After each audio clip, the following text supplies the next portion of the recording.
Shin menene yake faruwa idan an ɗaura aure? Abin da na san yake faruwa ne yake ci gaba da faruwa ko kuwa? Shin shi ne yasa muke samun yawan sake-sake, yawan mace-macen aure? Shin waɗanda ba sa yin saki a aure, haƙuri suke koyawa junansu duk da matsalar da suke fuskanta a auren ko kuwa? Idan haka ne, to ta yaya? Duk da yawan littattafai, jaridu da kuma mutanen da suke taimakawa jama'a akan faɗakar da mutane akan yadda zaman aure yake, me yasa kaɗan daga cikin ma'aurata ne suke iya rayuwar zaman aure ko da daɗi ko babu daɗi? Me yasa za ka ga ma'aurata suna halartar tarurruka, shawarwari akan yadda za su zauna a gidan aurensu, amma da zarar sun dawo gida daga tarurruka da shawarwarin da suka halarta sai ga ya zama musu abu mai wahala su yi amfani da wannan shawarar da aka ba su a wurin taro?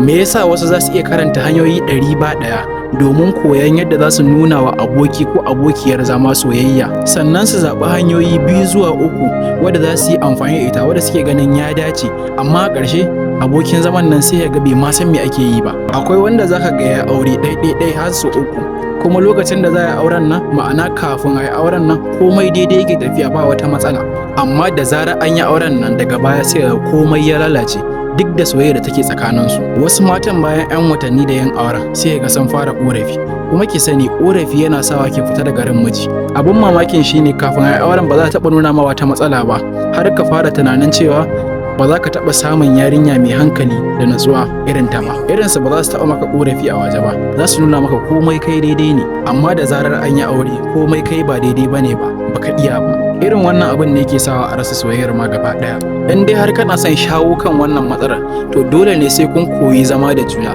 Wato akwai abin da ake kira primary language. Idan baka iya primary language ɗinta ba, an dinga samun matsala kenan. Primary language shine yaren da ta saba a gidansu. Misali shine, wasu yaran kafin su girma ana nuna musu so da ƙauna, duk abin da suka yi daidai da kaga ana yabonsu. Wasu kuma sai ga ana nuna musu akasin haka. Idan aboki ko abokiyar zamanka ta taso a cikin so da ƙauna, to wannan shine primary language ɗinta. Duk abin da za ta koya ko kuma za ka koya mata daga baya shine secondary language ɗinta. Kuma idan kana son zaman lafiya sai dai fa ka bi ta a yanda ka same ta.